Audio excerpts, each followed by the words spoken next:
you came. I was breathless when we first met. Couldn't keep my hands off. Hari kemerdekaan selalu punya arti dan kenangan tersendiri.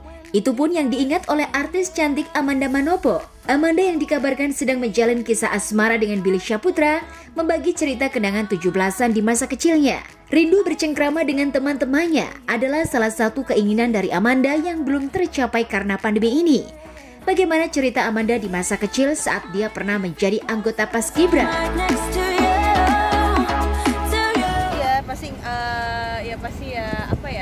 Kangen lah sama zaman-zaman masih sekolah, ketemu sama teman-teman. Sekarang udah fokus kerja di umur yang segini, doain aja nanti makin banyak pekerjaan bisa pensiun dini. Ya paling lomba makan kerupuk aja sih. Paling kangen sama bersosialisasi sama banyak orang kan.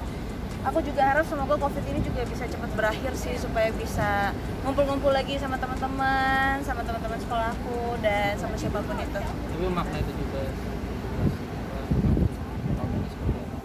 Aku paling maknanya apa ya? Ya semoga Indonesia makin berjaya, makin solidaritasnya makin kelihatan lagi. Terus aku berdoa untuk bumi supaya bumi bisa cepat pulih. Ya pasti sedih lah. Tapi ya mau gimana lagi, kita harus tahu protokol kesehatan dan ada SOP-nya semuanya ya. Makanya berdoa aja semoga bisa cepat berakhir dan stay safe and healthy semuanya. Terakhir upacara kapan? Hah? Terakhir upacara pernah lakukan upacara kapan terakhir? Upacara kapan ya? Berapa tahun yang lalu kayaknya saya. Sumpah udah lama banget. Nah SMP, kalau soalnya SMA aku homeschooling kan. Udah dulunya Mas. Upacara nggak sih? Pernah SD bawa bendera dulu. Terus ya coba gitu doang sih. Paskibra ya kalau nggak salah ya namanya dulu ya. Ya. Pernah ikut itu. Oke, Amanda makasih ya. Thank you ya.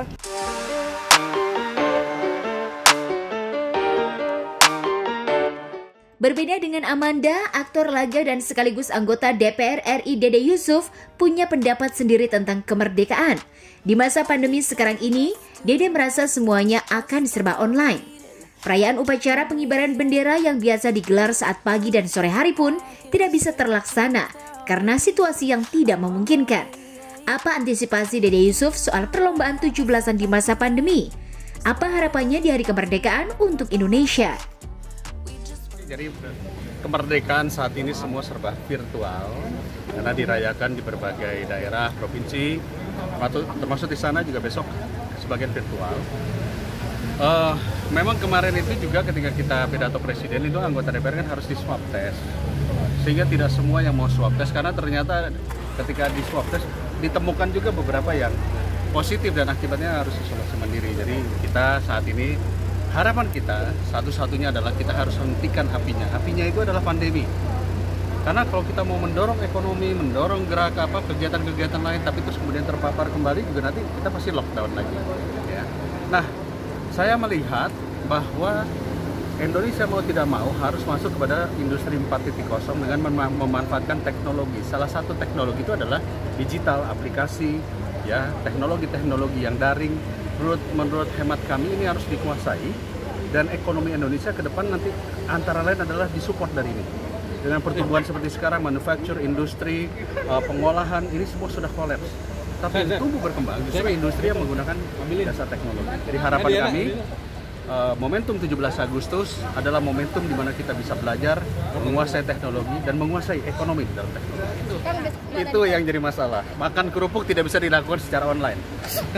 Panjat pinang tidak bisa dilakukan secara online. Jadi harus ada trik-trik lain ya. Tarik tambang online saya juga masih belum terpikir seperti apa. Jadi pasti saya yakin kawan-kawan saat ini sedang memikirkan teknik-teknik apa yang bisa dilakukan secara online. Kalau ada yang masih melakukan di tengah-tengah RT atau RW gimana kan? Sebetulnya kalau tidak terlalu banyak orang, memang tidak terlalu risau. Tapi kalau mengumpulkan terlalu banyak orang dalam jumlah yang banyak, memang itu mengkhawatirkan. Ya, jadi kita berharap programnya misalnya kayak lomba nasi tumpeng antara RT itu masih bisa karena dilakukan hanya oleh sekelompok ibu-ibu. Terus kemudian perlombaannya nanti disajikan melalui virtual, itu juga sudah bisa. Banyak hal yang bisa dilakukan, yang penting jangan berkumpul dalam jumlah yang ramai. Sahabat-sahabat, teman-teman, Bapak Ibu semua warga Indonesia, saya mengucapkan Dirgahayu Republik Indonesia ke-75 tahun. Sukses selalu, tetap semangat, jangan menyerah karena pandemi ini. Dengan bersatu kita bisa keluar dari segala permasalahan. Salam.